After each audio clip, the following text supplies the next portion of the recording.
తన వృత్తి ధర్మంగా మాత్రమే కాకుండా మానవ ధర్మంగా, సమాజ బాధ్యతగా చాలా గొప్ప పనులు చేశారు రవిబాబు గారు.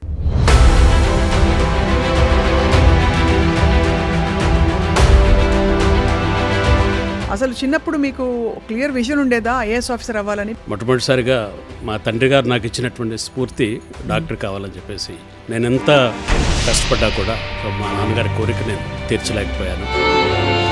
సమాజానికి ఒక మంచి పేరు, గుర్తింపు తెచ్చుకోవాలి అన్న ఉద్దేశంతో నేను ఈ కాంపిటేటివ్ ఎగ్జామ్స్ రాయటం ప్రారంభించాను. ఒక వివక్షపూరిత ధోరణి ఉండేదా సమాజంలో? లేదు, ఉండేది. మరోవైపు స్థిరపడాలని తల్లిదండ్రులు చెప్తారు కదా, అంటే ఫైనాన్షియల్ ఇండిపెండెంట్, ఉద్యోగం తెచ్చుకోవాలి. Very crucial decision. ఒక ఐపీఎస్ ట్రైనీ వారు ఈ మాట సందర్భంలో వాట్ ఈస్ యువర్ ఆప్షన్స్ అని అడిగారు. ఇప్పుడు నేను బోటనీ జువాలజీ అన్నాను. No, it's a wrong choice అని ఆంథ్రోపాలజీ తోటి నా విజయం సాధ్యమైంది. ఆ టైంలో మీరు ఐఏఎస్కి సెలెక్ట్ అయ్యారు అనగానే మైండ్ స్టేట్ ఎలా ఉండేది అప్పుడు? రిజల్ట్స్ కూడా ఇమీడియట్గా నేను చూసుకోలేదు. ఆఫ్టర్ 1 వీక్ తర్వాత నేను గ్రూప్ 1 సర్వీస్కి డిప్యూటీ కలెక్టర్గా సెలెక్ట్ అయ్యానని 1 వీక్ తర్వాత తెలిసింది. సివిల్ సప్లైస్ డిపార్ట్మెంట్లో చేశారు.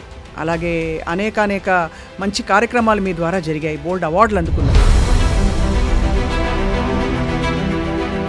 బాగా చేయాలనేటువంటి ఉత్సాహం ఉన్నటువంటి అధికారులకి ప్రతి పోస్ట్ కూడా ఒక ఛాలెంజింగ్ పోస్ట్ అండి. Achievement and personal fulfilment sir ఈ మొత్తం జర్నీలో. 33 సంవత్సరాలు మీరు. ముఖ్యంగా ఈ పట్టణాభివృద్ధిలో నేను చాలా సంతృప్తికరమైనటువంటి రిజల్ట్స్ నేను తీసుకొచ్చాను.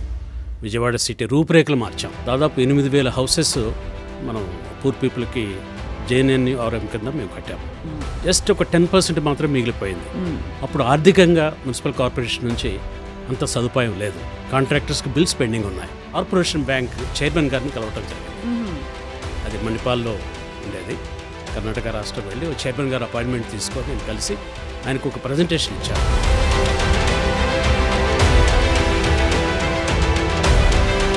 సమస్య నేను టీవీ ద్వారా కానివ్వండి, ప్రింట్ మీడియా ద్వారా కానీ చూసినప్పుడు దాని విశ్లేషణకి, ఆలోచనకి, పరిష్కారాలకి నేను నా మనసు వెతుకుతూ ఉంటుంది. సార్ ఇంత ఎనర్జీ ఉంది, మీరు ఇంత తొందరగా ఎలా రిటైర్ అయిపోయారు సార్? అంటే రూల్స్ ప్రకారం రిటైర్ అయ్యారా లేకపోతే మనసులో రిటైర్ అయ్యారా? రూల్స్ ప్రకారం రిటైర్ అయ్యారు. అంటే మీరు ఎందుకు రాజకీయాల్లోకి వచ్చే ప్రయత్నం చేయలేదు?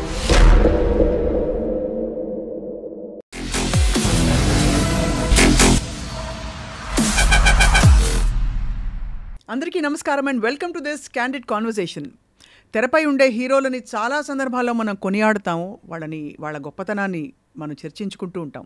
కానీ తెర వెనక ఉండి, సమాజం నడుమ ఉండి, తెర మీద కనిపించకుండా చాలా సేవలు అందించిన గొప్ప హీరోల గురించి మాట్లాడడం కదా. ఇవాళ అటువంటి హీరో గురించి మాట్లాడబోతున్నాం. ఇండియన్ అడ్మినిస్ట్రేటివ్ సర్వీస్, ఐఏఎస్ అనగానే ఎక్కడ లేని జోష్ వచ్చేస్తుంది అందరిలో. అలాంటిది కుటుంబ నేపథ్యం ఎలా ఉన్నా కూడా అన్ని సవాళ్లను ఎదుర్కొని ఐఏఎస్లోకి అడుగుపెట్టి అనేక గొప్ప పదవులని అలంకరించి, ఆ తర్వాత ఆ పదవులలో తన వృత్తి ధర్మంగా మాత్రమే కాకుండా మానవ ధర్మంగా, సమాజ బాధ్యతగా చాలా గొప్ప పనులు చేశారు రవిబాబు గారు. ఇప్పుడు రిటైర్డ్ ఐఏఎస్గా వారి కళని మరింత ముందుకు తీసుకెళ్ళడానికి సిద్ధమవుతున్నారు. నేను రిటైర్ అయిపోయి ఇంకా ఇంటి పట్టున ఉండడం కాదు, సమాజం మధ్య ఉండి ఇంకా సేవ చేయాలంటున్నారు. వారి ప్రయాణం ఎలా కొనసాగింది? Let's meet this real hero Ravibabu గారు. నమస్కారం సార్. నమస్కారం సార్. ఐఏఎస్ అనగానే మాకు అలా ఉత్సాహం వచ్చేస్తుంది. సో మీరు ఎలా ఫీల్ అవుతారు ఒక ఐఏఎస్ ఆఫీసర్గా? ఇట్స్ ఏ గ్రేటెస్ట్ డ్రీమ్ అండి. ఒక గొప్ప కళ, భారతదేశంలో అత్యున్నతమైన సర్వీస్. అవును. సో ఆ సర్వీస్కి ఒక సామాన్య కుటుంబం నుంచి వెనక్కి అవ్వటము, మా సర్వీసెస్ ఇవ్వటము నా అదృష్టంగా భావిస్తున్నాను. Sir, before we talk about your journey IAS ఆఫీసర్గా, అసలు చిన్నప్పుడు మీకు క్లియర్ విజన్ ఉండేదా ఐఏఎస్ ఆఫీసర్ అవ్వాలని? బికాజ్ మామూలుగా డాక్టరు, పోలీసు ఇలా నార్మల్గా అనుకుంటారు పిల్లలు. అవునండి. అంటే మొట్టమొదటిసారిగా మా తండ్రి గారు నాకు ఇచ్చినటువంటి స్ఫూర్తి డాక్టర్ కావాలని చెప్పేసి వారు నన్ను చాలా ప్రోత్సహించారు. సో ఆ జర్నీలో నేను ఎంత కష్టపడ్డా కూడా మా నాన్నగారి కోరిక నేను తీర్చలేకపోయాను. So doctor కాలేకపోయాను. తర్వాత నేను అనుకోకుండా మా నాన్నగారి యొక్క సంతోషం కోసం ఒక గొప్ప పని సాధించాలి, సమాజానికి ఒక మంచి పేరు, గుర్తింపు తెచ్చుకోవాలి అన్న ఉద్దేశంతో నేను ఈ కాంపిటేటివ్ ఎగ్జామ్స్ రాయటం ప్రారంభించాను. సార్, ఇప్పుడు వెనుకబడిన తరగతులకు కానీ, దళితులకు కానీ ప్రాతినిధ్యం ఇంకా మరింత పెరిగింది గత 1-2 దశాబ్దాలలో. మీరు ఉన్నప్పుడు అంటే మీరు పెరుగుతున్నప్పుడు దళితులకి ఎటువంటి అవకాశాలు ఉండేవి? మీరు దళిత కుటుంబం నుంచి వచ్చారు కాబట్టి అడుగుతున్నాం సార్. ముఖ్యంగా ఆ రోజుల్లో రిజర్వేషన్ సిస్టమ్ చక్కగా ఇంప్లిమెంట్ అయింది. స్కాలర్షిప్స్ ఉన్నాయి. సో అడ్మిషన్స్ కూడా ఈజీగా దొరికేవి. అవును. సో అవకాశాలు అది తెలుసుకొని ఎవరైతే కష్టపడి చదువుతూ నేను ఇది చదువుకోవాలి, ఈ కాలేజీలో చేరాలి అనే ప్రతి ఒక్కరికి కూడా అవకాశం ఆ రోజుల్లో.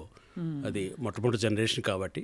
రైట్. సో మేము ఒక గ్రామం నుంచి వచ్చి మేము చదువుకోగలిగాము. సో ఆ విధంగా మంచి అవకాశాలు ఆ రోజుల్లో ఉన్నాయి సార్. ఉన్నాయి. అంటే ఒక వివక్షపూరిత ధోరణి ఉండేదా సమాజంలో? లేదు, ఉండేది. అది వివక్షత కనపడుతూనే ఉండేది. అయినా కూడా మేము దాన్ని పెదవి కింద అలానే అంటిపెట్టి అది ఒక స్ఫూర్తిగా మేము తీసుకున్నాం. సో ఆ వివక్షత నుంచి బయటికి రావాలి, వివక్షతను ఎదుర్కొని ఒక ఉన్నతమైన స్థితికి వెళ్ళాలి, సమాజంలో మంచి స్థానంలో చేరాలన్న ఉద్దేశంతో ఆ వివక్షతే మమ్మల్ని ప్రేరేపించింది. ఇందులో ఆఫ్ కోర్స్ మీరు ఫస్ట్ అటెంప్ట్లోనే మీరు క్లియర్ చేయలేకపోయారు సివిల్స్ అని వినికిడి మాకు. మీరు కొంత ట్రై చేసి మధ్యలో ఉద్యోగాలు చేసుకుంటూ, సో అప్పట్లో మీ మైండ్ సెట్ ఎలా ఉండేది సార్? అంటే ఇది సాధించాలని ఒక కళ, ఆశయం, మరోవైపు స్థిరపడాలని తల్లిదండ్రులు చెప్తారు కదా, అంటే ఫైనాన్షియల్ ఇండిపెండెంట్, ఉద్యోగం తెచ్చుకోవాలి, ఇవన్నీ నార్మల్ కోరికలు ఉంటాయి. సో మీరు ఎలా బ్యాలెన్స్ చేసి ఏమైంది సార్? ఇది correct. It's a very crucial decision. మా స్థితిని బట్టి, ఆర్థిక స్థితిని బట్టి ముందు గ్రాడ్యుయేషన్ కంప్లీట్ చేసుకోవటం, తర్వాత పీజీ చేయాలని గట్టి పట్టుదలతోటి నేను పీజీ చేస్తే ఈ కాంపిటేటివ్ ఎగ్జామ్స్కి బాగా ఉపయోగపడుతుందని ఒక ఆలోచనతోటి నేను పీజీ కూడా నేను పోస్ట్ గ్రాడ్యుయేషన్ చేశాను. చేసి తర్వాత ఉద్యోగం చేయాలి, డైరెక్ట్గా కాంపిటేటివ్ ఎగ్జామ్స్ అనేది దానికన్నా కూడా ఉద్యోగంలోకి వెళ్ళాలని మా అన్నగారు నాకు చెప్పారు. మనకి ఆర్థికంగా మనం అంత అభివృద్ధి చెందలేదు కాబట్టి ఫస్ట్ మీరు ఉద్యోగం సంపాదించండి, తర్వాత ముందుకు వెళ్ళండి అన్నారు. సో ఆ విధంగా నేను మొట్టమొదటిసారి ఒక చిన్న స్థాయిలో ఒక బ్యాంక్లో నేను ఒక క్లర్క్గా ఉద్యోగం స్టార్ట్ చేశాను. సో దాంతో ఆగిపోకుండా మళ్ళా బ్యాంక్ ఉద్యోగం చేసుకుంటూ లెక్చరర్ జాబ్స్కి నేను ఏపీపీఎస్ ద్వారా లెక్చరర్ జాబ్స్కి నేను సెలెక్ట్ అయ్యాను. ఆ విధంగా లెక్చరర్గా కొన్ని సంవత్సరాలు నేను నా సర్వీస్ ఇవ్వడం జరిగింది. అక్కడ ఉన్న సమయాన్ని నేను ఉపయోగించుకున్నాను. హాలిడేస్ నాకు ఒక మంచి అవకాశం ఇచ్చాయి. అలానే ఒక సబ్జెక్ట్లో మంచి గ్రిప్ నాకు దొరికింది. రైట్. సో నా పీజీలో చేసినటువంటి జువాలజీ నాకు ఒక సబ్జెక్టుగా నాకు అవకాశం ఉండటం వల్ల కాంపిటేటివ్ ఎగ్జామ్లో కొంచెం సులభంగా ముందుకు పోగలిగాను. సో మీరైతే సివిల్స్ జువాలజీతో రాశారా? జువాలజీతో రాశాను, జువాలజీ బాటనీతో రాశాను. అది చాలా కష్టమైన కాంబినేషన్. అవును, మామూలుగా సోషియాలజీ, ఫిలాసఫీ ఇలాంటివి తీసుకుంటారు. సో అది రాసే క్రమంలో ఒక ఐపీఎస్ ట్రైనీ నాకు ఈ ఎగ్జామ్ రాసే సెంటర్ దగ్గర నాకు కలవటం జరిగింది. వారు ఈ మాటల సందర్భంలో వాట్ ఇస్ యువర్ ఆప్షన్స్ అని అడిగారు. ఏ ఆప్షన్స్తో మీరు రాస్తున్నారంటే అప్పుడు నేను బాటనీ జువాలజీ అన్నాను. No it's a wrong choice అన్నారు ఆయన. So he guided me. It's a 1 minute guidance, go for anthropology అని ఆయన ఒక మంచి, నేను ఎప్పటికీ మర్చిపోలేను. Is an IPS officer, name కూడా నాకు గుర్తులేదు కానీ నార్త్ ఈస్టర్న్ నుంచి వచ్చారు. So he guided me 1 minute guidance. It's a divine guidance for me. So anthropology తోటి నా విజయం సాధ్యమైంది. ఎస్. ఎలా సార్ సివిల్స్ క్లియర్ చేస్తారా ఫస్ట్ అటెంప్ట్లోనే? నేను గ్రూప్ 1లో సెలెక్ట్ చేసుకున్నాను. అక్కడ నుంచి నేను సివిల్స్కి వచ్చాను. Okay sir, amazing. అసలు ఆ టైంలో మీరు ఐఏఎస్కి సెలెక్ట్ అయ్యారు అనగానే వాట్ వాజ్ యువర్, మీరు ఐఏఎస్ ఆఫీసర్గా మీ మైండ్ స్టేట్ ఎలా ఉండింది అప్పుడు? పేరెంట్స్ ఏమన్నారు? సర్వీసెస్లో అదొక కళ అండి, సర్వీసెస్లోకి రావటం అనేది. సో యాక్చువల్గా నేను ఆ రోజుల్లో రిజల్ట్స్ కూడా ఇమీడియట్గా నేను చూసుకోలేదు.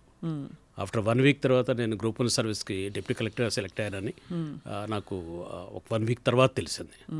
So it was amazing experience. సరే సార్, మీరు సివిల్ సర్వెంట్ అయిన తర్వాత ఆబ్వియస్లీ చాలా పదవులు, మీరు ఇంక్లూడింగ్ విజయవాడ మున్సిపల్ కమిషనరు, ఇలాంటి గొప్ప గొప్ప పదవుల్ని అలంకరించారు కదా సార్. మోస్ట్ మీకు చాలా సవాళ్ళు విసిరిన పొజిషన్ ఏమిటి? బికాజ్ మీరు సివిల్ సప్లైస్ డిపార్ట్మెంట్లో చేశారు, అలాగే అనేక మంచి కార్యక్రమాలు మీ ద్వారా జరిగాయి, బోల్డ్ అవార్డులు అందుకున్నారు. What was the most challenging role for you?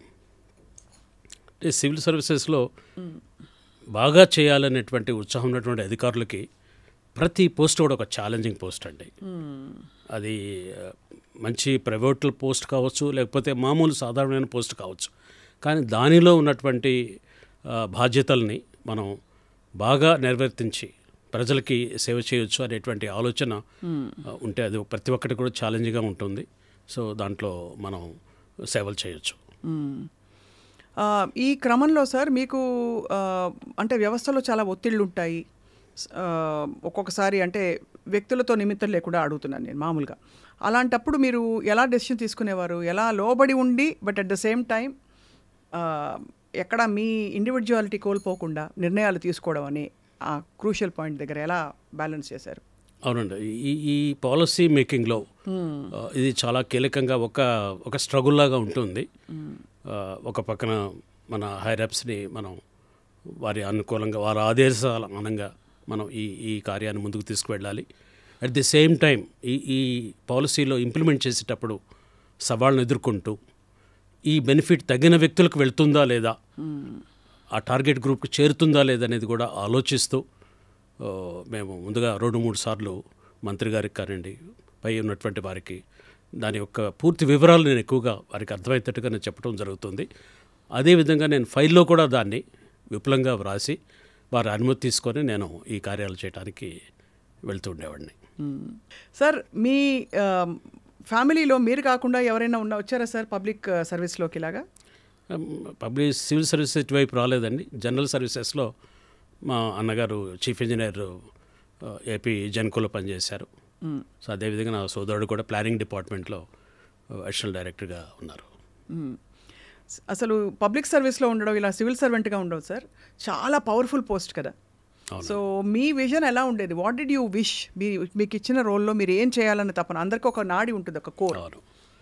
నేను ముఖ్యంగా ఈ పబ్లిక్ ఎలా మనం ఒక మంచి ఒక కొత్త సదుపాయాన్ని వాళ్ళకి కలిగించాలి, సులభంగా కలిగించాలి, వాళ్ళ సమస్యలకు పరిష్కారం దొరికేటువంటి మార్గం ఎలా ఉంటుంది, ఇవి చూసి దీనికోసం వాళ్ళకి ఈ బెనిఫిట్ రీచ్ అవుతుంది అంటే నేను చాలా రిస్క్ తీసుకొని చాలా కష్టపడి నేను దాన్ని కంప్లీట్ చేయడానికి ప్రయత్నం చేసేవాడిని.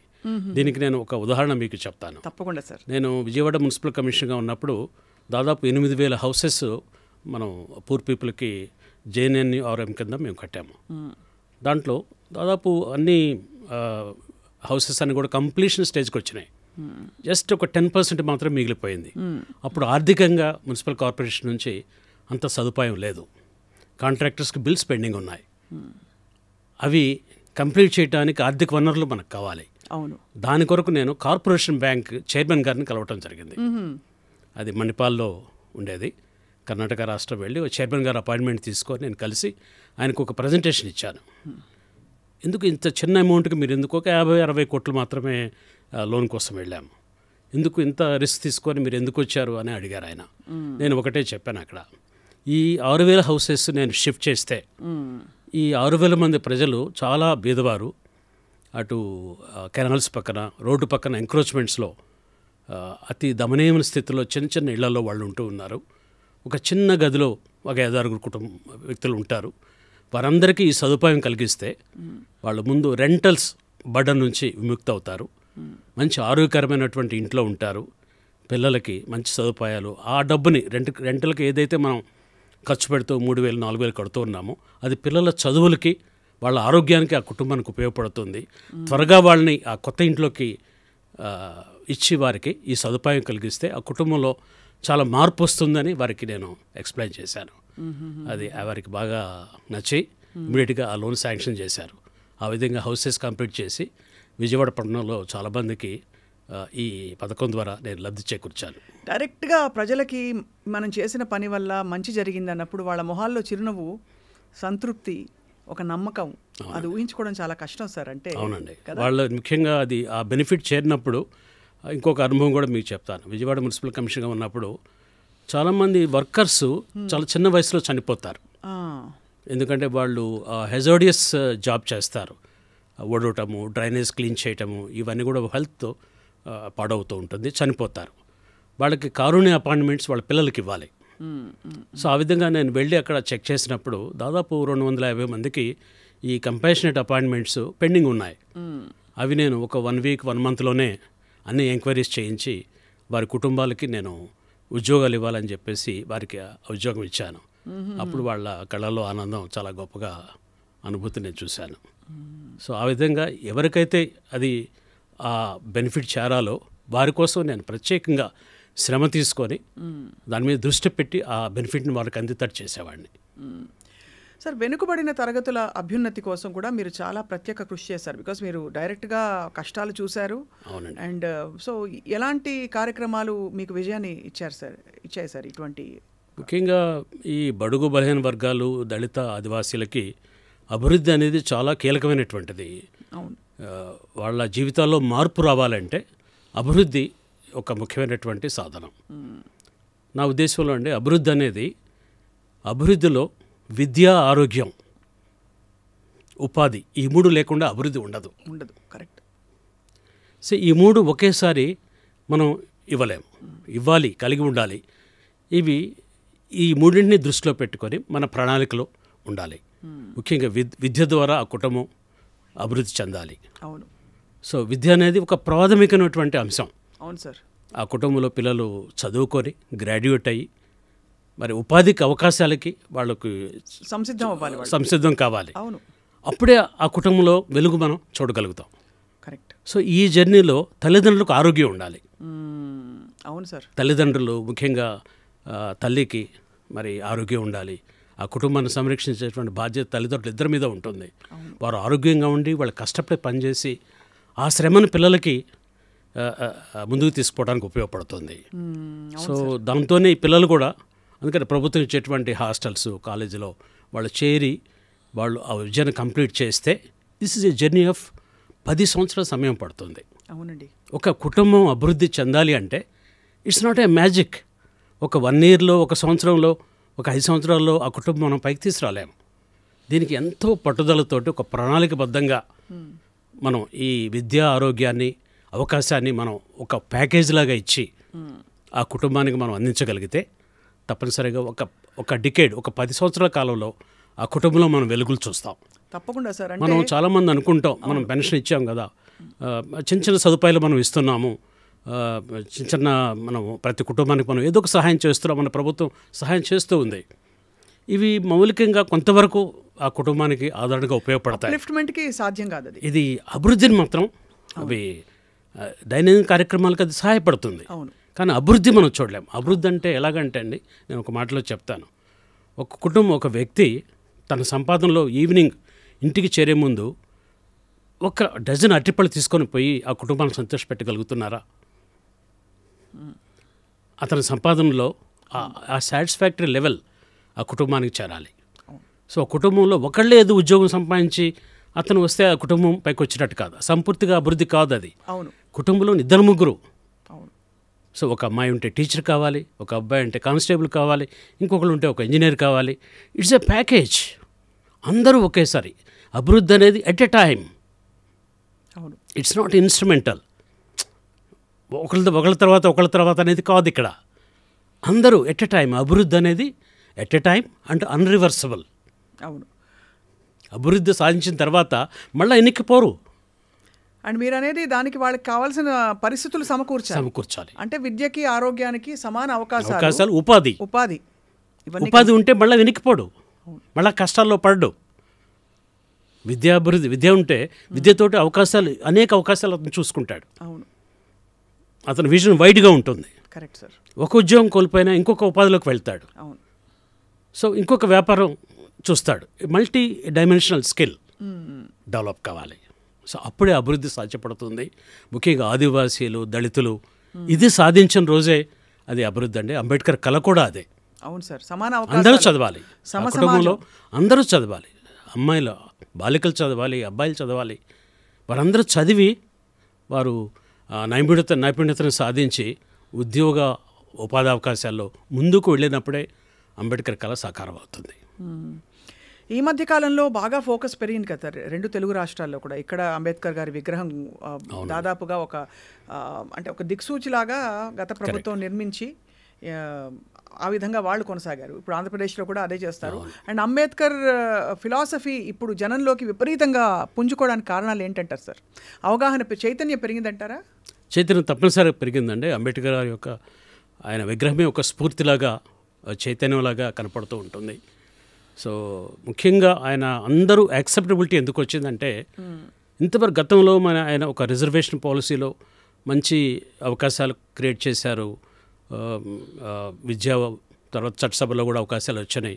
అది కాకుండా ఈ సమాజంలో ఇప్పుడు ఏంటంటే స్త్రీల హక్కుల కోసం పోరాడినట్టుగా అందరూ గుర్తించారు.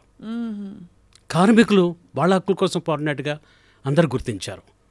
సో అందరి కోసం ఈ మహానుభావుడు ఆ రోజులో ఎంతో త్యాగం చేశారు, ఎంతో ఆలోచన చేసి రాజ్యాంగంలో అనేకమైనటువంటి మార్పులు మెలకులు ఆయన అన్ని సెక్షన్స్ అన్ని ఆర్టికల్స్ చొప్పించి అందరి అవకాశం కొరకు అందరి అభివృద్ధి కొరకు ఆ రాజ్యాంగంలో పొందుపరచడం జరిగింది. అది తెలుసుకున్నప్పుడు అందరూ యాక్సెప్టబిలిటీ పెరిగింది. అవును, అందరికీ చైతన్యం వచ్చింది. That's a Ambedkarism. ఆ చైతన్యం ఇప్పుడు బాగా కనిపించి మనకి ప్రాతినిధ్యం కూడా అదే విధంగా కనిపించడం ఆశాజనకంగా ఉంది సార్. ఎందుకంటే మీరు అన్నట్టుగా అందరూ నిజంగా ముందరికి కదులుతున్న పరిస్థితులు చాలా చోట్ల చూస్తున్నాం మనం. వెదర్ రాజకీయ ప్రాతినిధ్యం కావచ్చు, చట్టసభల్లో. అది సార్ మీరు తల్లిదండ్రులు ఎంత పాటుపడతారో అని చెప్పారు. మీ తండ్రి గారు మీకోసం చాలా కష్టపడ్డారు కదా సార్ మీరు? అవునండి, తప్పనిసరిగా ఆయన మర్చిపోలేను వారి కష్టం. అంటే అందరూ తండ్రుల్లాగా ఇంట్లో కూర్చొని కొడుకు అభివృద్ధి ఊహించుకునే తండ్రి కాదు. ఆయన ముందుగా నడిచి నాకు ఒక ద్రోవ వేశారు. ప్రతి కాలేజ్ అడ్మిషన్కి ఆయన ముందు వెళ్ళి ప్రిన్సిపాల్ దగ్గర నుంచునేవారు, నన్ను వెనక నుంచో పెట్టేవారు. ప్రతి స్కాలర్షిప్ అప్లై చేయమని అప్లికేషన్ ఫామ్ తీసుకొచ్చేవాళ్ళు. అదేవిధంగా రిజర్వేషన్ పొందాలంటే క్యాస్ట్ సర్టిఫికేట్ తీసుకోవాలి, సో అది ఎన్రోల్ చేయించేవారు. సో ఇటువంటి ఆలోచనతో ఆయన మమ్మల్ని ప్రేరేపించి ఎక్కడ హర్డిల్స్ లేకుండా, సో ఆయన ప్రేరణ చాలా గొప్పది. We never forget him. So పిల్లల కోసం is my great father. Also మీరు చెప్పారు సార్ ఒక సందర్భంలో, గతంలో మీరు ఆఫ్ రికార్డ్ మాట్లాడుతున్నప్పుడు చెప్పారు, మీ సహాయం కావాలంటే పిల్లల కోసం ఏ విధమైన సహాయం అయినా సరే, పడేవాళ్ళు పడని వాళ్ళు గిట్టని వాళ్ళు అని, లేకపోతే మాట అనుకున్న గొడవ అయిన సందర్భాల్లో కూడా వారు వెళ్ళి పిల్లల కోసం మాత్రం కాంప్రమైజ్ అయ్యి సహాయాన్ని అర్థించేవారని చెప్పి అది చాలా విశేషం సార్. ఆత్మాభిమానం అంటే అందరికీ ఉంటుంది ఆత్మాభిమానం, ఇందులో లేదని కాదు, బట్ పిల్లలు నాకు ముఖ్యం అని చెప్పి ఒక మెట్టు తగ్గడం అన్నది చాలా గొప్ప గుణం సార్. సో తండ్రి గారు మిమ్మల్ని మంచి పొజిషన్లో చూసినప్పుడు ఎలా ఫీల్ అయి ఉంటారు? చాలా సంతోషించారు ఆయన. సో ఆయన జీవితకాలంలో నేను ఆర్డీఓగా సబ్ కలెక్టర్గా పనిచేసినప్పుడు, సో ఆయన చాలా హీ ఫెల్ట్ హ్యాపీ. నాతో పాటు కూర్చొని ట్రావెల్ చేసి కూడా సంతోషించారు. సో నా ఆఫీస్కి వచ్చేవారు, తర్వాత సహాయం చేయమని చెప్పేవారు. ఎవరన్నా వచ్చి సహాయం అడిగితే వెనుకడకుండా సహాయం చేయాలని ఆయన ప్రోత్సహిస్తూ ఉండేవారు. సో సహాయం చేయటం ఎప్పుడు ఆపకూడదు, నీ చేతిలో ఉంటే సహాయం చేయండి అని చెప్పేసి వారు ఎప్పుడు స్ఫూర్తి నింపారు. హైదరాబాద్లో కూడా మీరు మున్సిపల్ కార్పొరేషన్లో సేవలు అందించారు కదా? అడిషనల్ కమిషనర్గా చేశారు. హైదరాబాద్ ఒక చాలా పెద్ద, అంటే ఇక్కడ పుట్టి పెరిగిన వాళ్ళకి ఇది నాకు మంచి అనుభవం అండి. ఇక్కడ హైదరాబాద్లో మున్సిపల్ కార్పొరేషన్లో పనిచేయటం ద్వారా నాకు విజయవాడలో చాలా ఈజీగా నేను కమిషనర్గా బాధ్యతలు తీసుకున్నప్పుడు నాకు మంచి ఈ అనుభవంతోనే అక్కడ నేను చక్కగా పనులు చేయగలిగాను. సో నా కెరీర్లో కూడా ప్రైమ్ మినిస్టర్ మన్మోహన్ సింగ్ గారి నుంచి వారి దగ్గర నుంచి నేను ఒక అవార్డు కూడా తీసుకున్నాను. మన్మోహన్ సింగ్ ప్రైమ్ మినిస్టర్ గారు. అఫ్ కోర్స్ మీకు చాలా అవార్డ్స్ వచ్చాయి సార్. అంటే మీ ఈవెన్ సివిల్ సప్లైస్ డిపార్ట్మెంట్లో కూడా మీరు అవార్డ్స్ అందుకున్నారు. Correct, right. ఒక్కొక్క అవార్డు అందుకున్నప్పుడు మీరు నెక్స్ట్ ఏం చేయాలి, ఇంకా ఏదో సాధించాలనే తపన ఉండుండేది. అవునండి, ప్రతిసారి దాంట్లో ప్లస్ ఏంటనేది ఆలోచించేవాళ్ళం. ఒక స్టేజ్కి అందుకున్న తర్వాత ప్లస్ దానికి ఇంకా ఏమి యాడ్ చేయాలి, ఆ విధంగా మేము ఆలోచిస్తూ ఉండేవాళ్ళం. సో ముఖ్యంగా సివిల్ సప్లైస్ డిపార్ట్మెంట్లో మేము ఆధార్ ఎనేబుల్డ్ సిస్టమ్ మేము ఇంట్రడ్యూస్ చేసాం. ఇంట్రడ్యూస్ చేసినప్పుడు ఐరిస్ అంటే బయోమెట్రిక్ తీసాం. బయోమెట్రిక్లో కొన్ని ఫెయిల్యూర్స్ ఉన్నాయి, అప్పుడు ఐరిస్ని తీసుకొచ్చాం, యాడ్ చేసాం. సో అట్లానే వేయింగ్ కూడా ఎలక్ట్రానిక్ వేయింగ్ కూడా దీనికి అనుసంధానం చేసాం. సివిల్ సప్లైస్ డిపార్ట్మెంట్ అంటే మీ పని పరిధి ఏమేమి ఉండేవి సార్? మీరు ముఖ్యంగా మనకి ఆల్ రేషన్ షాప్స్ వాటి రెగ్యులేషన్, అక్కడ అవి పబ్లిక్ డిస్ట్రిబ్యూషన్ సిస్టంలో ముఖ్యంగా ప్రొక్యూర్మెంట్, రైతుల నుంచి ధాన్యం కొనుగోలు చేయటం. అవును. సో తర్వాత సపోర్ట్ ప్రైస్ వారికి అందేటట్టు చూడటం. సో ఇట్లా నిత్యావసర సరుకులు ప్రజలకు అందించటం. సో అట్లానే మేము చంద్రన్న కానుకలని ప్రత్యేకంగా మేము 10 ఐటమ్స్ మేము ఇచ్చాము. సో అవి సంక్రాంతికి కూడా కానుకల్లాగా ఇచ్చి ప్రజలకి మన్నాలు పొందగలిగాము. ముఖ్యంగా ఏంటంటే దీంట్లో ఎక్కువగా మిస్యూజ్ ఎక్కువగా జరుగుతూ ఉండేది. అవును కదా. దాన్ని బయోమెట్రిక్ సిస్టమ్ ద్వారా మేము అరికట్టడానికి చాలా గొప్ప టెక్నాలజీని మనం ఉపయోగించాము. దాదాపు ఒకేసారి 2000 crores గవర్నమెంట్కి సేవ్ అయినాయండి, సేవ్ చేయగలిగాము. అదివరకు ఎట్లా పడితే అట్లా డ్రాయల్ ఉండేది. సో బయోమెట్రిక్ పెట్టడం ద్వారా ఒక్కసారిగా ఈ అనాథరైజ్డ్ డ్రాయల్స్ మొత్తం కూడా తగ్గిపోయింది, చెక్ పడింది. చనిపోయిన వాళ్ళ పేర్లు తొలగించబడ్డాయి. మైగ్రేట్ ఇక్కడ నుంచి వెళ్ళిపోయిన వాళ్ళ పేర్లు ఆ షాప్ నుంచి తొలగించాం. సో ఆ విధంగా చాలా తగ్గింది. అలాంటి మిస్యూజులు చాలా అవుతాయి కదా సార్? ఉన్నాయి. అవన్నీ కూడా ఈ బయోమెట్రిక్ సిస్టమ్ ద్వారా కొంతవరకు ఇప్పుడు ఇంకా కొనసాగుతుందండి. చాలా విజయవంతంగా కొనసాగుతుందండి. ఇక్కడ సార్ మీరు అడిషనల్ కమిషనర్ గారు చేసినప్పుడు ఇక్కడ హైదరాబాద్కి సంబంధించి ఏ సవాళ్ళు చూశారు? ఇక్కడ విచిత్రమైన ఒక టోపోగ్రఫీ ఉన్న నగరం మంది, మహానగరమే నిజంగా. అసలు ఒకవైపు అసలు చూస్తే అమెరికానా యూరప్ అనిపిస్తుంది, ఇంకోవైపు చూస్తే ఇప్పటికీ కూడా మనకి పాత నగరం ఆనవాళ్ళన్నీ అలా కనిపిస్తూ ఉంటాయి. సో మీకు వచ్చిన సవాళ్ళు ముఖ్యంగా ఏంటంటే ఈ స్టామ్ వాటర్ డ్రైన్స్ ప్రాబ్లమ్స్ ఉన్నాయండి. అవును సార్.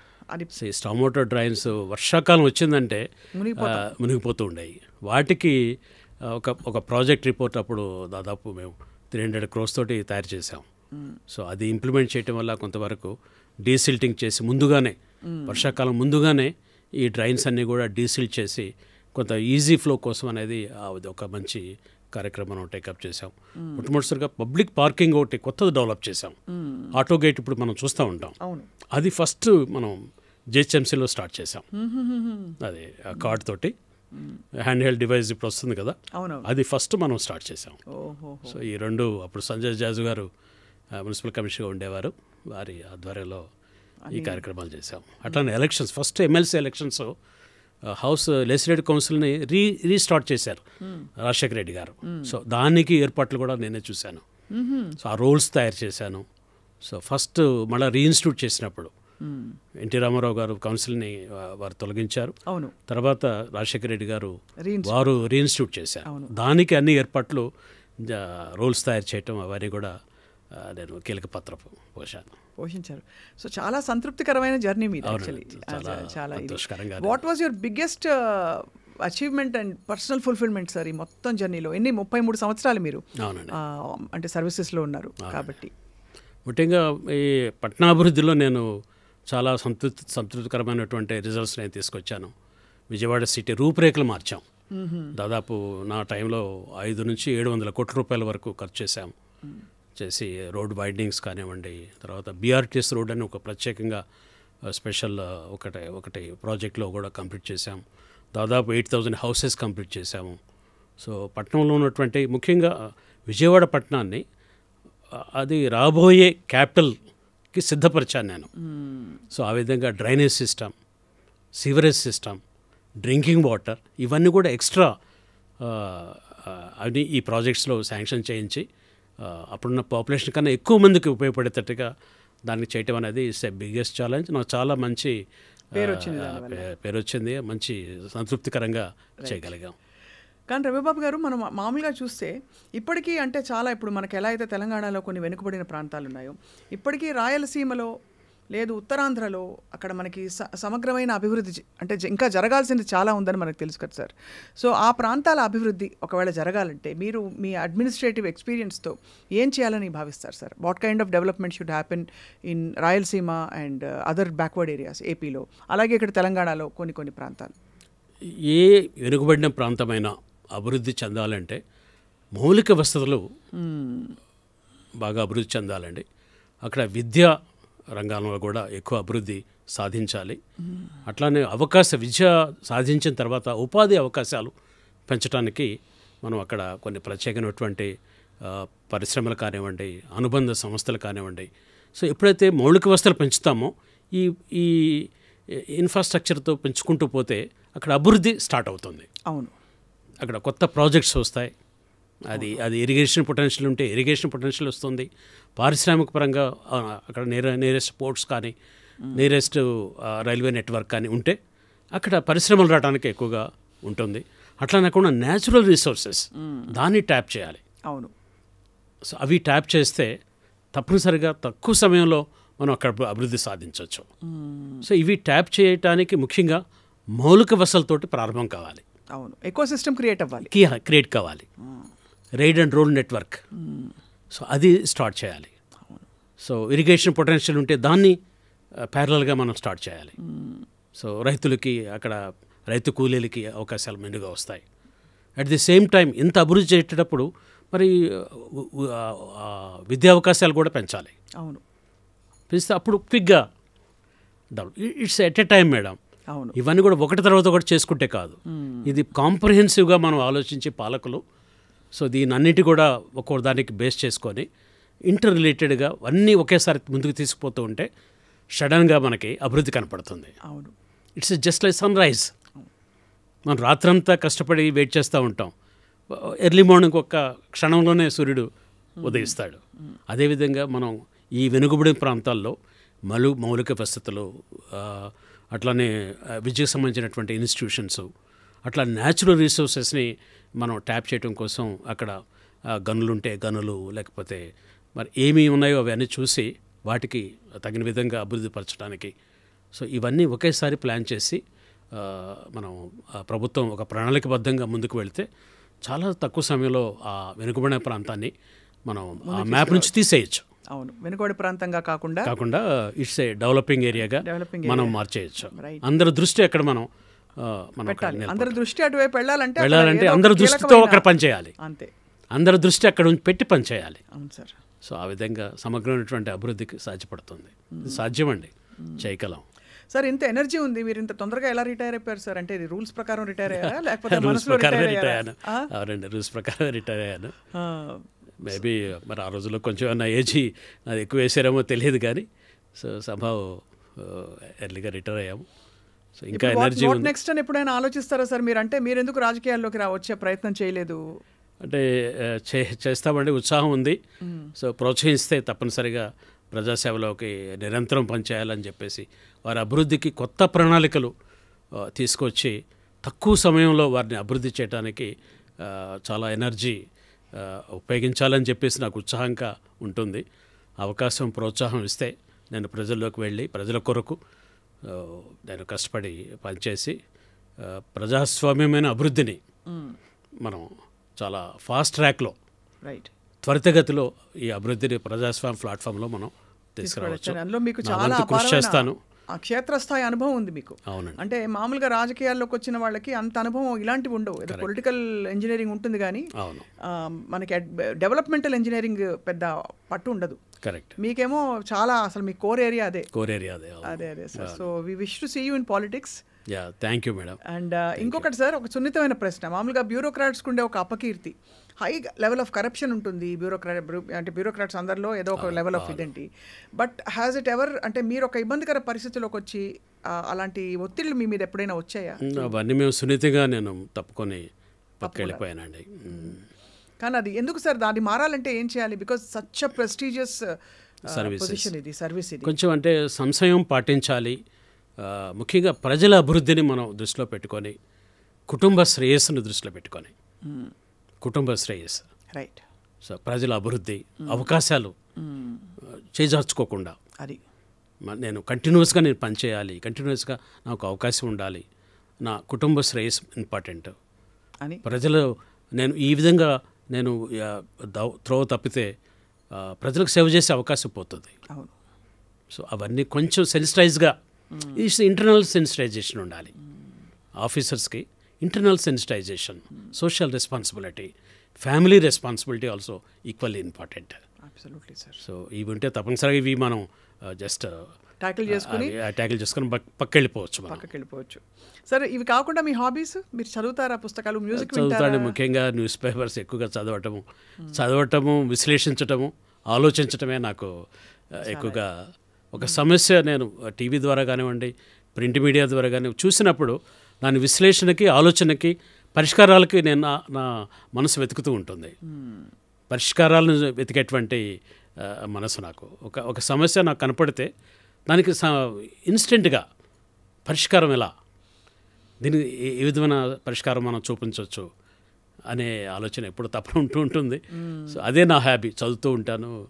సో ప్రింట్ ఎలక్ట్రానిక్ అంటే లైవ్గా సమాజంలో మనం ఉండాలి అంటే లైవ్గా జరుగుతున్నటువంటి పరిస్థితుల్ని ఎప్పటికప్పుడు తెలుసుకుంటూ, ఇటు టీవీ ద్వారా కావచ్చు, పత్రికల ద్వారా కావచ్చు, లైవ్గా మనం సమాజంతో పాటు మనం లైవ్గా ఉండి ఆ సమస్యలకి పరిష్కారం మన వంతు కృషి చేయడానికి కూడా మనం ఆలోచన చేస్తూ ఉండాలనేదే. అధికారిగా ఏదో రిటైర్ అయ్యి ఇంట్లో కూర్చోవటం అది నాకు పెద్దగా ఇష్టం ఉండదు. దానికి మళ్ళా నా వంతు పరిష్కారాలు ఎలా చేయగలము, అవకాశం వస్తే ఎలా చేద్దాం అనే ఆలోచన ఎక్కువగా నన్ను ప్రేరేపిస్తూ ఉంటుంది. ఇప్పుడు దేశంలో ఉండే పోకళ్ళు ఎలా ఉన్నాయి సార్? అంటే రాజకీయాల్లోకి వెళ్లకుండా పోకళ్ళు ఆఫ్ ఇప్పుడు మనకి చాలా పెద్ద పెద్ద నిర్ణయాలు జరిగిపోయాయి. ఒక డిమానిటైజేషన్ జరిగింది, నల్లధనాన్ని వెనక్కి తీసుకొచ్చే ఒక కార్యక్రమం మొదలుపెట్టారు, రామమందిర నిర్మాణం జరిగింది. ఇవన్నీ కూడా ఎటువైపు వెళ్తున్నాయి? కామన్ సివిల్ కోడ్ అంటున్నాము. సో వాట్ ఈస్ యువర్ మీ ఆలోచన ఏంటి దీనిపై సార్? ఒకటండి, మనకి ఇవన్నీ కూడా చూసినప్పుడు కాన్స్టిట్యూషన్ ఈజ్ ఇది హోప్. ఈ కాన్స్టిట్యూషన్ తప్పనిసరిగా ఇవన్నీ మంచి వైపు నడిపించగలదు. మంచికి ఈ కాన్స్టిట్యూషన్ ఒక అర్థంలాగా కనపడుతుంది. It will protect the people. అవును, ఇట్ విల్ ప్రొటెక్ట్ ది ఎటువైపు జరిగినా కూడా, ఎటువైపు ప్రజలకి సర్వీసెస్ రాకుండా ఉన్నటువంటి పరిస్థితుల నుంచి చక్కబెట్టడానికి ఈ కాన్స్టిట్యూషన్ మనకు ఉపయోగపడుతుందండి. అది నాకు చాలా ఆశాభావం. ఎందుకంటే అంబేద్కర్ గారు ఆ కాన్స్టిట్యూషన్లో ప్రజాస్వామ్యకి ఇచ్చినటువంటి విలువలు చాలా గొప్పగా ఉన్నాయి. దీంట్లో ఒక ప్రత్యేకత ఏమిటంటే, ఈ మన కాన్స్టిట్యూషన్లో దాంట్లో సంక్షేమము, అభివృద్ధి రెండు ఇంటర్నల్గా ఉంటాయి. అవును, సంక్షేమం చాలా కీలకం కదా సార్. ఇది కాన్స్టిట్యూషన్లో ఇన్బిల్ట్ మెకానిజం. ఈ రెండు మనకు పూలదండ కనపడుతుంది, కానీ లోపల ఒక దారం ఉంటుందనేది మనం కట్టిపెడుతుంది. అవును, అదేవిధంగా మన కాన్స్టిట్యూషన్ కూడా ఈ ప్రజాస్వామ్య విలువల్ని కాపాడుతూ అది ముందుకు తీసుకుపోతుంది. ఈ దేశానికి తప్పనిసరిగా మంచి మార్గాన్ని ఇస్తుంది. అప్పుడప్పుడు చిన్న చిన్న డీవియేషన్స్ ఉన్నా కూడా it will correct it self. అంటే మన కోర్సు, మన ప్రయారిటీస్, మన అజెండా దేశానికి ఏమిటి అనే కోణం నవతరం నవ పొలిటీషియన్స్గా వచ్చేవారు దీన్ని చాలా అధ్యయనం చేసుకోవాలి. దేశానికి ఎటువంటి దార్శనికతతో కూడినటువంటి నాయకత్వం కావాలి అనేది యువ నాయకుల మీద ఆధారపడింది. అవును, వారు గట్టిగా ఈ ప్రజాస్వామ్య విలువల్ని, మన రాజ్యాంగాన్ని దృష్టిలో పెట్టుకొని వాళ్ళు ఆశయాలు ముందుకు తీసుకుపోతే ఇది సాధ్యం. Finally sir, I would like to ask you, మీరు చాలామంది ఇటువంటి మార్గంలో నడుస్తూ మీలాగా మంచి ఐఏఎస్ ఆఫీసర్ అవ్వాలంటే, లేదు సివిల్ సర్వీసెస్లో ఐపీఎస్ వాట్ ఎవర్ సేవలు అందించాలంటే వాళ్ళకి మీరు ఇచ్చే సూచన, సలహా ఏంటి సార్? తప్పనిసరిగా అండి, ఇది ఒక యువతరం వాళ్ళ చదువుల్లో ఉన్నప్పుడే ఒక గోల్గా పెట్టుకొని దానికోసం పట్టుదలతో చదివి, ముఖ్యంగా ఆశయం కోసం, అంటే మనం ఈ సివిల్ సర్వీసెస్ సాధించేది ఏదో ఫైనాన్షియల్గా పైకి వస్తామని, స్థిరపడతామని అలా కాదు. దాంతోపాటు సేవలు చేయొచ్చు, ఉత్తమమైన సేవలు అందించడానికి, సమాజంలో ఉన్నటువంటి రుగ్మతల్ని తగ్గించడానికి. సో ఇది మంచి ఆయుధంగా ఉపయోగపడుతుంది. యువత ముందుకు రావాలి, ఇది చూస్ చేసుకోవాలి, ధైర్యంగా పనిచేయాలి. అవును, సర్వీసెస్ రావటం ఒక ఎత్తు, సర్వీసెస్ వచ్చిన తర్వాత ధైర్యశాస్త్రాలతో పనిచేయాలి. అది చాలా పెద్ద యాక్చువల్లీ చూస్తే మీరు సాక్రిఫైస్ సార్. బికాస్ మీరు నిత్యం పబ్లిక్ లైఫ్లో ఉండాలి. ఒకటి కొంత పవర్ ఉన్నట్టు కనిపిస్తుంది, కానీ ప్రైవేట్ సెక్టర్లో ఉన్నంత అన్ని ఫెసిలిటీస్, అన్ని బెనిఫిట్స్ కూడా ఉండవు కదా సివిల్ సర్వీసెస్. జీతాలు కానీ వాట్ ఎవర్ చాలా మోడరేట్గానే ఉంటాయి కదా sir. But it's a good, మంచి శాలరీస్ ఉన్నాయి, మంచి పే కమిషన్ ఉంది. సో అన్ని సదుపాయాలు భారత ప్రభుత్వం ఇస్తుంది. ఇంకా అది టైం టు టైం పెరుగుతూ ఉంటాయి. దాని గురించి మనం వరిగానక్కర్లేదు. బయట ఎంత కష్టం ఉంటుందో అంత అక్కడ ప్రివిలేజెస్ ఉండొచ్చు. బట్ ఇక్కడ కూడా ప్రభుత్వం తప్పనిసరిగా time to time pay scales పెంచుతుంది. అన్ని సదుపాయాలు దీంట్లో ఉంటాయి, అన్ని రిలాక్సేషన్స్ ఉంటాయి. సో మంచి సౌకర్యాలు మన సర్వీసెస్లో కూడా ఉంటాయి. ముఖ్యంగా వచ్చే కొత్త నవతరానికి ఆఫీసర్స్ దీంట్లో సెలెక్ట్ కావటమే కాకుండా, సెలెక్ట్ అయిన తర్వాత ధైర్యంగా పనిచేయాలి, సాహసోపేతమైన నిర్ణయాలు తీసుకోవాలి, దీన్ని అధ్యయనం చేయాలి, మీ ఇంటెలిజెన్స్ తోటి మీ మీద ఉన్నటువంటి ప్రభుత్వ నేతల్ని మీరు కన్విన్స్ చేయాలి, వారిని ఒప్పించాలి. ఈ పాలసీల మీద మంచి చెడుల వరకు క్లియర్గా మనం వారి ముందు పెట్టి వారి సలహాలు తీసుకొని మార్పులు చేర్పులు చేసి ప్రజలకు ఎట్ లార్జ్ మంచి జరుగుతుంది అనే నిర్ణయాలకి ధైర్యంగా తీసుకోవాలి. మీరంటే of course your standing example of అంటే how you steered your journey sir, మీరు కావాల్సినవన్నీ ఇంప్లిమెంట్ చేసుకుంటూ. So finally focused energy not just civil సర్వీసెస్లోనే కాకుండా యువత మోటివేటెడ్గా ఎల్లప్పుడూ ఒక సోషల్ కాన్షియస్నెస్తో వాళ్ళని ఎందుకంటే ఇప్పుడు అందరూ ఈ ట్యాబ్లు సోషల్ మీడియా ప్రభావంలో కొట్టుకుపోతున్నారనే ఒక ఆందోళన కలుగుతుంది కదా సార్, వాళ్ళకి ఏం చెప్తారు సార్? సో టెక్నాలజీ మీరు ఉపయోగించుకోవాలి, టెక్నాలజీ మనం నేర్చుకోవాలి, బట్ హ్యూమన్ డెవలప్మెంట్కి ఎంత అది ఉపయోగపడుతుందో మనం అది ఎలా విధంగా హ్యూమన్ డెవలప్మెంట్కి ఉపయోగించాలి, హ్యూమన్ రిలేషన్స్కి ఎలా ఉపయోగపడుతుంది, హ్యూమన్ ఫేస్ నిలబెట్టాలి. అవును, ఈ టెక్నాలజీలో హ్యూమన్ ఫేస్ కొట్టుకుపోకూడదు. అవును, హ్యూమన్ ఫేస్ ఎప్పుడు ప్రివైల్ కావాలి. మానవ సంబంధాల్లో అన్నిట్లో కూడా. తర్వాత ఈ టెక్నాలజీ ఈ అభివృద్ధికి ఉపయోగపడాలి, బీదత్వాన్ని పారదోలటానికి ఉపయోగపడాలి, మంచి ఆరోగ్యం ఇచ్చేటట్టుగా ఉండాలి. సో ఈ రుగ్మతులన్నీ కూడా తొలగించి, సపోజ్ మెడికల్ ఫీల్డ్ ఉందండి, సో ఈ టెక్నాలజీ తోటి క్విక్ ఇన్వెస్టిగేషన్, ట్రాన్స్పరెంట్ ఇన్వెస్టిగేషన్, అట్లనే ఈ ఫార్మసీ క్వాలిటీ చెక్, ఈ క్వాలిటీ చెక్ని మనం టెక్నాలజీ ఉపయోగించాలి. ఇప్పుడు చాలామంది బాధపడుతున్నాం, అన్ని ఫ్యూరియస్ ట్యాబ్లెట్స్ అంతా మరి ప్రపోర్షనేట్స్లో ఉండలేదు, అన్ని సైడ్ ఎఫెక్ట్స్ ఇవన్నీ మనకు కనపడుతున్నాయి. వీటన్నిటికీ చెక్ పెట్టాలంటే టెక్నాలజీ, ఆ విధంగా మనం అనుసంధానం చేయాలి. టెక్నాలజీ ఒకే విధంగా వెళ్ళిపోవటం, ఇదొక వెళ్ళిపోవటం కాదు, ప్రతి డెవలప్మెంట్కి ఇది ఇంటరాక్ట్ చేసి మంచిని మనం త్వరగా ప్రజలకు ఇవ్వగలగాలి. అవును, అది ఇదేదో వేరే ప్రపంచానికి తీసుకువెళ్తుంది కాదు, ఉన్న ప్రపంచాన్ని చక్కగా మార్చడానికి ఈ టెక్నాలజీ ఉపయోగపడాలి. ముఖ్యంగా హెల్త్ ఫీల్డ్, అవును, ఎడ్యుకేషన్ ఫీల్డ్, సో వీటిలో ఇది చాలా అనుసంధానమై ఉండాలి.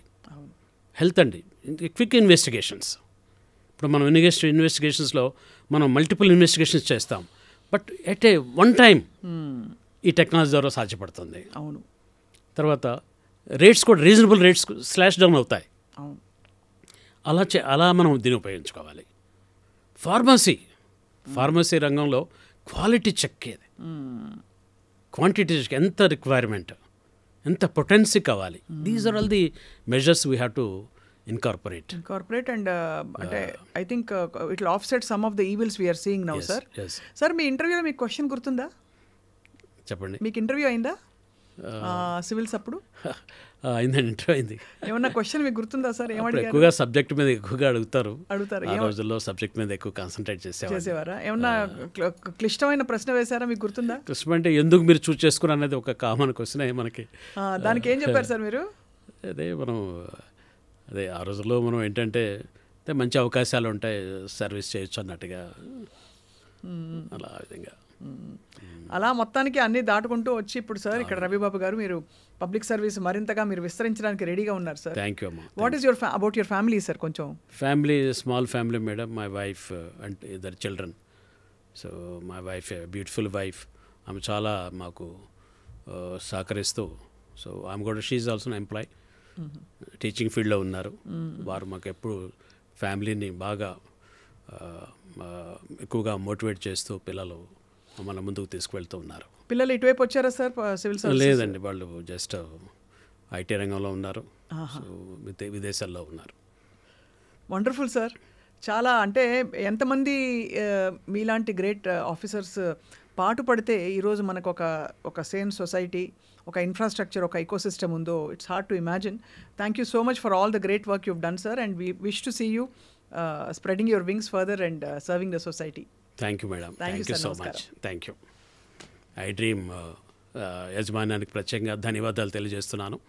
ఈ ప్లాట్ఫామ్ ద్వారా ప్రజలందరితో మాట్లాడటానికి, నా అనుభవాలని పంచుకోవటానికి, ముఖ్యంగా ఇది నాకు సహాయపడుతున్నందుకు ప్రత్యేకంగా ఇది వీక్షించే ప్రతి ఒక్కరికి నేను ధన్యవాదాలు తెలియజేస్తున్నాను. ఐ డ్రీమ్ వారికి ప్రత్యేకంగా ధన్యవాదాలు తెలియజేస్తూ సెలవు తీసుకున్నాను. So kind of you sir. Thank you. Thank you madam.